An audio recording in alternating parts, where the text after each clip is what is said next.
All right, so here was the problem you were supposed to do on your own. You're finding the inverse for this function. So remember, we switch x and y, and then we solve for y.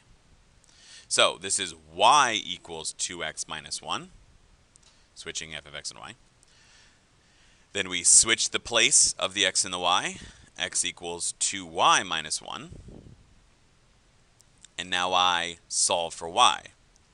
Add 1 to both sides, gets me x plus 1 equals 2y.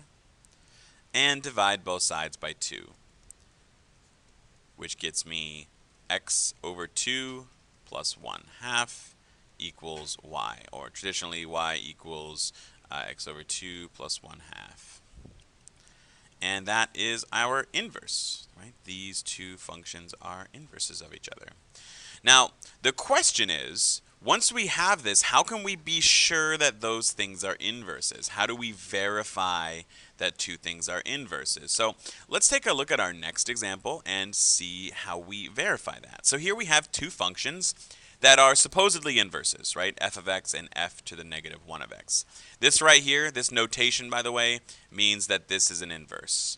When you write f of negative 1 like that, f to the negative 1 like that, it means that you're saying that this is an inverse.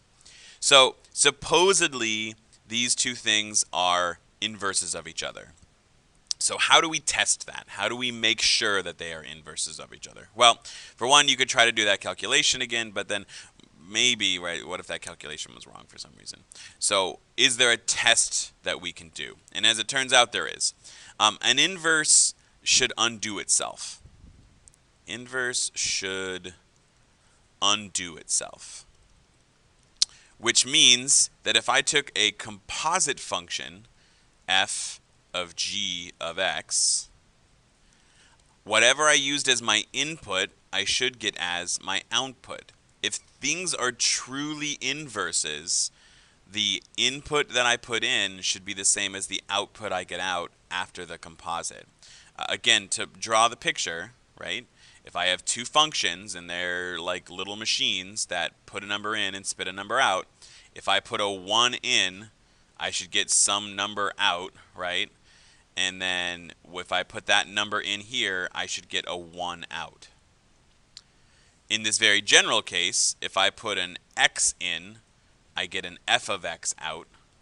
And then if I put f of x in, I should get an x out.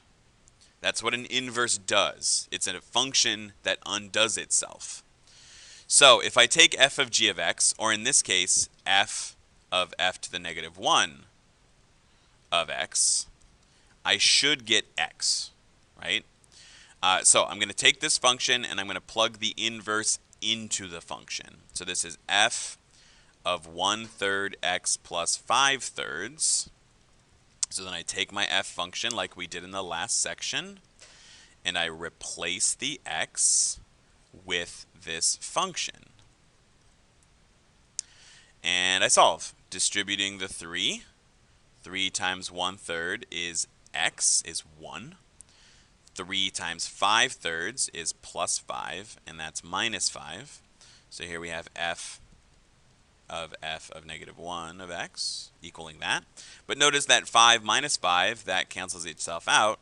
So f of f to the negative 1 of x is x. So yes, they are functions. And I know that because when I did f of g of x, when I took the composite of the two inverses, I got out an x, which is what it is, right? An inverse will have this property, where the composite will equal x. All right, I've got a practice problem for you on this one back on your Canvas. Go ahead and check that out, and then we'll do the last couple of examples together after that.